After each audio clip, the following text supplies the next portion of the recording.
Connection established. Entrez dans un monde où l'inspiration rencontre la transformation, où les pensées deviennent des actions et où chaque instant est une opportunité de grandir. Bienvenue dans Rising Come. Ici, je vous parle de la vie, des profondeurs de l'existence. Je vous dévoile les trésors cachés de la sagesse et les clés pour libérer votre potentiel. Préparez-vous à être élevé, encouragé et guidé vers une version plus épanouie et authentique de vous-même. Installez-vous confortablement car on s'apprête à entamer un voyage passionnant. Let's rise and communicate together. Hey, salut et bienvenue dans le 6e épisode de Rising Come. J'espère que vous allez bien. Je dois dire que maintenant, après 5 épisodes, je pense qu'on commence à s'habituer les uns aux autres. En tout cas, pour moi, c'est devenu mon petit rendez-vous avec vous. Après chaque épisode, je me sens de plus en plus proche de vous et j'adore ça. J'ai vraiment l'impression qu'on crée quelque chose ensemble. Ça me booste à fond. Voilà, je voulais juste partager cette petite pensée avec vous. Aujourd'hui, j'ai envie de vous parler de la peur. Parce que c'est quelque chose qui fait vraiment partie de nous. On la ressent tous à différents moments de notre vie. Parfois, elle est discrète, parfois intense. Elle s'infiltre dans nos pensées et influence nos choix. Elle finit souvent par nous bloquer, nous empêchant d'aller de l'avant, de réaliser nos rêves et de trouver ce qui pourrait vraiment nous rendre heureux. Si ce sujet vous intéresse et que vous aimez ce que je partage, n'oubliez pas de me suivre, de me laisser 5 étoiles ou même un petit commentaire. Ça fait toujours du bien de savoir que vous êtes là. Et surtout, ça m'aide énormément à faire grandir ce podcast. Alors avant de creuser cette question, ce sujet, parce que clairement c'est pas une question, je veux qu'on clarifie quelque chose de fondamental. La différence entre la peur et l'intuition. Car souvent, ces deux forces sont confondues. Mais en fait, elles ne viennent pas du même endroit. La peur naît de l'ego, de notre besoin de contrôler et de sécuriser. Elle est souvent ancrée dans des traumatismes passés, des échecs ou même des idées limitantes qu'on a accumulées au fil du temps. En revanche, l'intuition vient d'un espace beaucoup plus profond, beaucoup plus calme. Elle est liée à cette part de nous qui sait, qui ressent sans avoir besoin de logique. Mais comment savoir si ce qu'on ressent, c'est la peur ou l'intuition? Ça peut paraître difficile, mais avec de la pratique, vous pouvez y arriver. En fait, la peur se manifeste généralement de façon bruyante, parfois même agressive. C'est cette voix dans la tête qui vous crie: attention, je ne dois pas faire ça, je vais échouer, je vais être jugé, je vais perdre. Elle joue avec le mental en créant des scénarios catastrophes. Elle a souvent un caractère oppressant, elle crée de l'anxiété, du stress, de l'agitation. Elle met comme un filtre sur notre perception de la réalité et ce filtre déforme tout. Il nous empêche de voir les opportunités ou juste la beauté du moment présent. Alors que l'intuition est beaucoup plus douce, elle ne crie pas, elle donne un ressenti, un signal calme qui souvent se traduit par une clarté ou une légère tension corporelle, mais sans panique. Elle n'impose pas la peur du résultat, elle vous guide vers ce qui est juste pour vous. Donc la première étape, c'est d'apprendre à différencier ces deux énergies. Quand j'ai décidé de lancer ce podcast, j'étais vraiment à fond. J'avais plein d'idées, j'étais super motivée, je voyais déjà tout le projet prendre forme dans ma tête, les épisodes, les sujets, la stratégie, vraiment tout. Mais dès que je me suis assise pour vraiment commencer à bosser dessus, c'était comme si un mur invisible s'était dressé devant moi. J'ai commencé à ressentir cette peur. C'était pas juste un petit doute, mais une vraie peur qui me tétanisait. En fait, pour vous dire, il m'a fallu 5 mois pour passer de l'idée à la sortie du premier épisode. 5 mois, quand j'y pense, c'est énorme. Maintenant, je prépare mes épisodes en 3 4 jours, mais ça dépend toujours du thème. Il y a certains sujets qui demandent plus de réflexion et donc plus de préparation. Mais avant ça, ça me prenait un temps fou. Et tout simplement à cause de cette peur qui me bloquait complètement. J'avais peur que mon travail ne soit pas assez bon, que personne ne m'écoute, ou que ce que j'avais à dire n'intéresse tout simplement personne. Et je ne vous raconte même pas quand je faisais écouter mes enregistrements à mes proches. Oui, je l'ai fait et je suis heureuse de l'avoir fait. À chaque fois, ils me disaient que ça s'entendait dans ma voix que j'étais stressée. Et franchement, c'est vrai parce que, mais moi, quand je réécoute mes enregistrements, c'était juste inécoutable. Bon, ce mot n'existe pas, mais il fallait le dire quand même. On sentait cette tension, j'étais crispée, tendue. J'essayais tellement de bien faire que je perdais totalement mon naturel. Au lieu de parler librement, je me mettais une pression énorme et ça se voyait clairement dans ma voix. J'ai fait un gros travail pour dépasser cette peur et donc pour avoir l'air plus détendu quand je parle. Ben, j'espère que vous sentez que je suis détendue.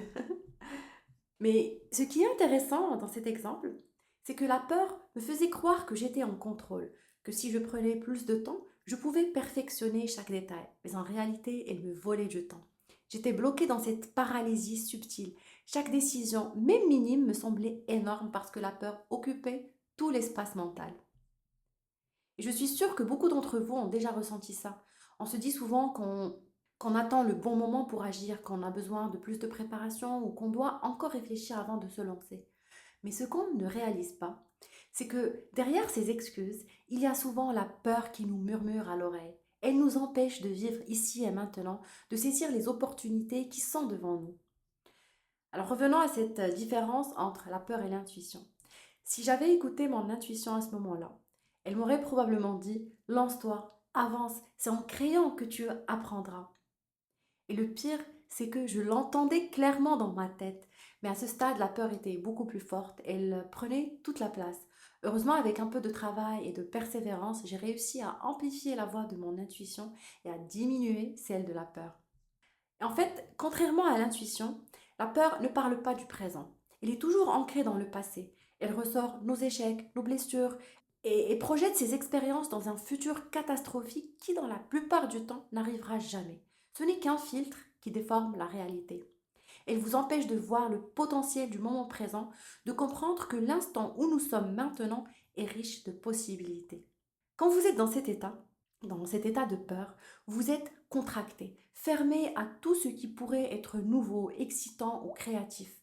Vous perdez le lien avec cette partie de vous qui sait intuitivement ce qui est bon pour vous. Pire encore, cette peur rétrécit votre monde et vous fait douter de vous-même à un point où chaque petit pas semble impossible et finalement, vous ne faites rien. Et c'est ça le vrai drame de la peur. Elle vous vole votre temps. Pendant que vous êtes là à douter, à vous poser des milliers de questions, la vie, elle, continue. Vous avez des rêves, des projets, des idées, mais la peur vous bloque, elle vous enferme dans une routine qui vous empêche de les réaliser. Mais il y a des solutions pour dépasser cette peur. Et je vais partager avec vous quelques-unes que j'ai moi-même appliquées pour continuer à avancer, même avec la peur à mes côtés. Elle est là, elle me regarde toujours. Parce que si vraiment vous voulez évoluer, grandir et trouver ce qui vous rend heureux, vous devez impérativement apprendre à ne plus la laisser dicter votre vie. Alors voici quelques étapes concrètes et profondes pour commencer ce processus. Première étape, prendre conscience de la peur.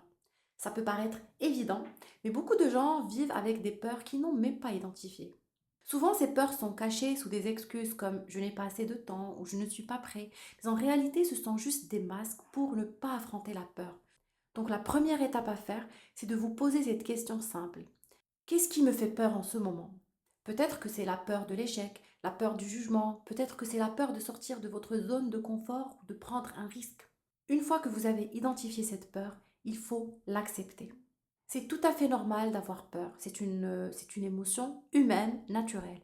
Elle fait partie des 6 émotions de base chez l'être humain, comme la joie, la colère, la tristesse, le dégoût, la surprise et la peur. Donc, c'est OK de ressentir la peur. Mais il ne faut pas la laisser prendre le contrôle. Il faut lui dire: Hey, je te vois, mais je n'ai pas peur de toi. Je ne te laisserai pas me dominer. Deuxième étape, interrogez la peur. Maintenant que vous avez identifié votre peur, il est temps de lui parler.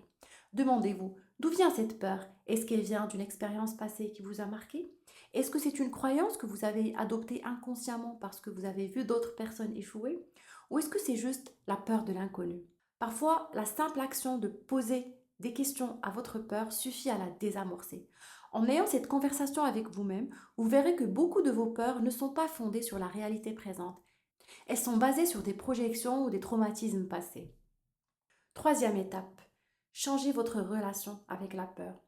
Ce que je veux dire ici, c'est qu'il faut apprendre à voir la peur non pas comme une ennemie, mais comme un signal. Car elle vous montre souvent là où vous avez quelque chose à apprendre, là où vous devez grandir. Alors au lieu de fuir cette peur, demandez-vous, que puis-je apprendre de cette peur? Plutôt que de vous contracter face à elle, essayez de l'accueillir. Parce que chaque fois que vous faites face à une peur et que vous choisissez d'avancer malgré elle, vous devenez plus fort. Alors voici un point essentiel. Vous ne pouvez pas attendre d'être sans peur pour agir. Vous ne pouvez pas attendre d'être sans peur pour agir. Beaucoup de personnes pensent qu'ils doivent d'abord éliminer la peur avant de passer à l'action. Mais en réalité, c'est l'action qui fait disparaître la peur. Et ça, je vous le dis vraiment avec expérience. Plus vous repoussez vos peurs, plus elles grandissent. La meilleure façon de les diminuer, parce que vous ne pouvez pas les supprimer totalement, c'est de les affronter en prenant des petites actions concrètes, même si elles vous semblent minimes, car chaque petite victoire sur la peur renforce votre confiance. Cinquième étape, développer une pratique spirituelle ou méditative. Il est important de trouver des moments intérieurs pour calmer la peur. Et la méditation est un excellent moyen d'observer la peur sans s'y attacher, en créant un espace où elle a moins de pouvoir. Juste quelques minutes par jour peuvent vraiment faire toute la différence. Et puis il y a aussi la prière, ce moment de recueillement, de connexion avec quelque chose de plus grand que soi, qui peut apporter beaucoup de calme et aider à relâcher la peur. Enfin, sixième et dernière étape, et celle que j'aime le plus, utiliser la visualisation. Un outil extrêmement puissant. C'est une méthode qui consiste à se projeter mentalement dans des situations futures en visualisant non pas l'échec, mais la réussite. Cela peut paraître simple, mais c'est en fait une pratique complexe qui demande de la concentration et surtout beaucoup de répétition. L'idée est d'imaginer ce que vous voulez accomplir, de le ressentir comme si c'était déjà fait.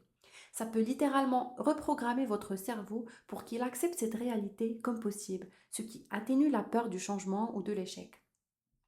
La visualisation est un sujet qui me passionne énormément et c'est une pratique que j'utilise très souvent. Je dirais même que je la maîtrise plutôt bien. Il y a tellement de choses à dire sur cette technique qu'elle mérite vraiment un épisode complet à elle seule. Je prendrai le temps de vous en parler plus en détail car elle peut vraiment transformer la façon dont vous abordez la vie. Alors la prochaine fois que la peur se manifeste, ne la fuyez pas. Accueillez-la, écoutez-la et avancez malgré elle. Parce que c'est là, juste de l'autre côté de cette peur, que se trouve souvent ce qui peut vraiment vous rendre heureux. Vous êtes plus fort que vous ne le pensez et chaque action que vous prenez malgré vos peurs vous rapproche un peu plus de la vie que vous méritez. Alors on arrive à la fin de cet épisode et j'aimerais vraiment insister sur une dernière chose. C'est en affrontant nos peurs qu'on grandit. Prenez le temps d'explorer les différentes méthodes dont on a parlé aujourd'hui, testez-les et trouvez ce qui fonctionne pour vous. La peur sera toujours présente d'une manière ou d'une autre, mais elle peut devenir un guide plutôt qu'un obstacle. Il est temps pour moi de vous laisser, merci de m'avoir écouté et je vous encourage à faire face à vos peurs avec courage et bienveillance. Et surtout, n'oubliez pas, chaque petit pas compte sur le chemin de votre vie. Je vous retrouve très bientôt dans le prochain épisode de Rising Come. Ciao!